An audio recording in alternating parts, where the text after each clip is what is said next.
Hello everybody. This video is about the floods that are coming. A lot of people think I'm crazy and they say, "Oh, but God promised that he would never destroy the earth again by flood."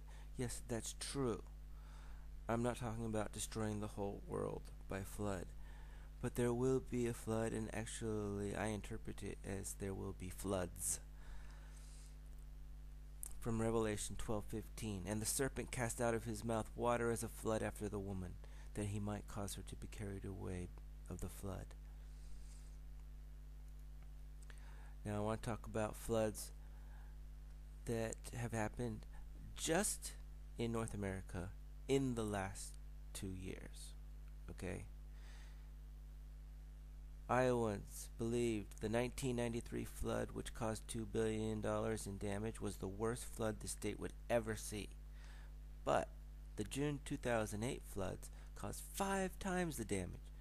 Governor Chet Culver called the 2008 floods the worst natural disaster in the state's history when he declared 85 of Iowa's 99 counties disaster areas. River water spread over highways and farms, towns, and parks in Washington on Thursday, shutting down traffic on a 20-mile stretch of heavily traveled Interstate 5 between Seattle and Oregon, and threatening the federal roadway north of Seattle, CNN reported January 8, 2009.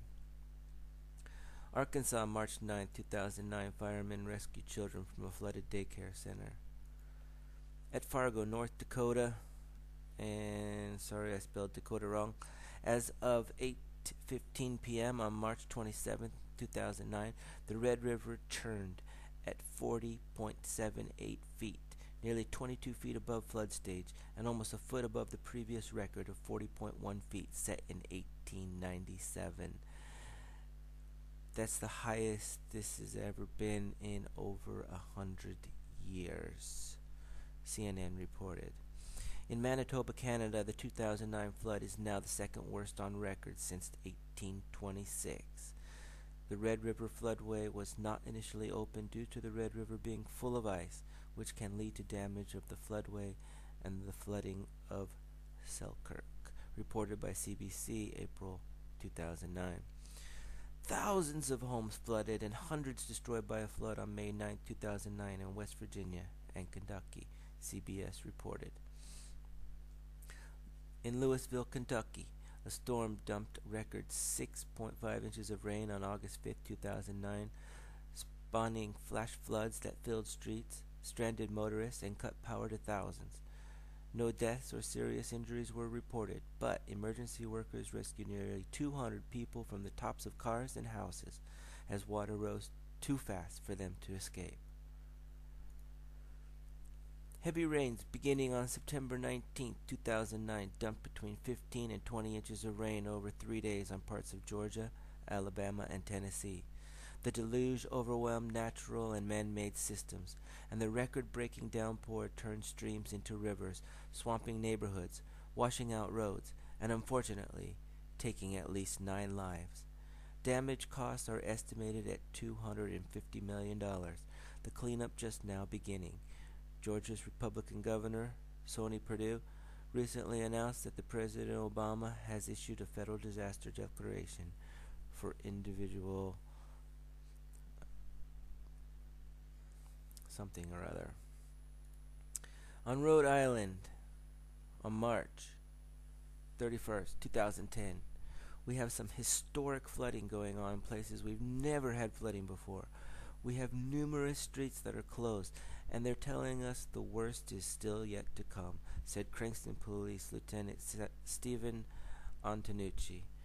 A spokesman for National Grid Energy Services said 12,000 to 14,000 customers were without electricity in the Cranston area, where a substation was underwater. On May 2nd, 2010, in and around Nashville, Tennessee, Opryland's 1,500 guests were spending the night in a high school to escape rising floodwaters that threatened other areas of downtown, hit by devastating thunderstorms that slammed Tennessee and northern Mississippi, killing at least 19 people. I've never seen it this high, said emergency official Donnie Smith, who's lived in Nashville 45 years. In Arkansas, on June 10, 2010, a flood claimed at least 18 lives at a campground that received a flash flood due to heavy rains, New York Daily News reported. As of June 12, 2010, about 24 people were still missing. On June 14, 2010, in Fremont County, Wyoming, it reached record flood stages. Officials estimate 21,000 homes in the area were affected. On July 7, 2010, in Laredo, Texas, experts say drenching storms have raised reservoirs along the U.S.-Mexico border to their highest levels in decades, Austin 8 News reported. On July 22, 2010, the Austin KXAN News reported that in La Grulla, Texas, the Rio Grande and reservoirs remained above flood stage 3 weeks after Hurricane Alex dumped several feet of water along the border region. As a result, the area residents displaced by flooding were still waiting to return home.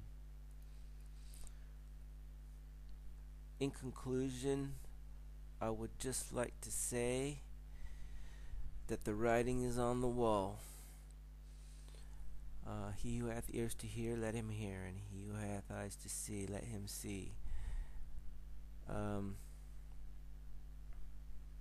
Just pay attention to the news, and what's going on around the world, and you can see that things are afoot.